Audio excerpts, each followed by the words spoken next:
আবারও upper primary নিয়োগের উপর নতুন করে একটি কেস হলো।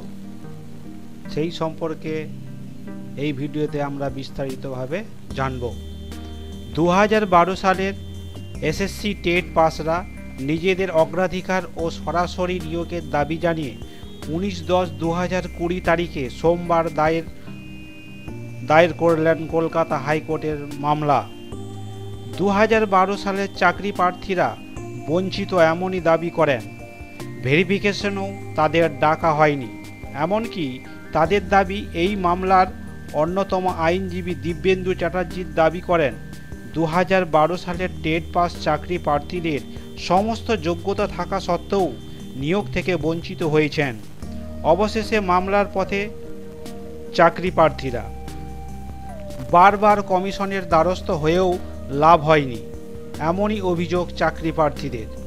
চাকরি প্রার্থী সুশান্ত জানার অভিযোগ, অবিলম্বে আমাদের নিয়োগ দিতে হবে। আমরা সব দিক থেকে বঞ্চিত। আমাদের বয়স বেড়েছে। কমিশন ও কোর্ট বিচার করুক। আমরা এখন প্রশিক্ষণপ্রাপ্ত। আমাদের সমস্ত যোগ্যতা থাকা সত্ত্বেও কেন নিয়োগ দিচ্ছে না কমিশন? কোনো সিদ্ধান্ত নেয়নি কমিশন।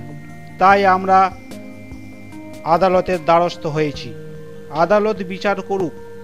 আমরা ন্যায় বিচার পাবই। আদালতের উপর ভরসা আছে। ইতিমধ্যে 2016 আপার প্রাইমারি মামলা নিয়ে নাজেহাল। আপার প্রাইমারি শুনানি চলছে। মামলা প্রায় শেষের পথে। টেটের নম্বর বৃদ্ধি, নন টেট সহ নিয়োগের একাধিক অভিযোগ জেরে কমিশন জেরবার। এরই মধ্যে 2012 সালের এসএসসি টেট পাস চাকরি প্রার্থীদের নিয়োগের দাবি আপার প্রাইমারি মামলার শুনানি চলাকালীন এই মামলার দায়ের হলো। তবে কি কমিশন নতুন করে চাপে পড়ল এই মামলার ফলে? তা দেখা যাবে পরবর্তীকালে। যদি ভিডিওটা ভালো লাগে তাহলে লাইক, শেয়ার ও কমেন্ট করবেন। ধন্যবাদ।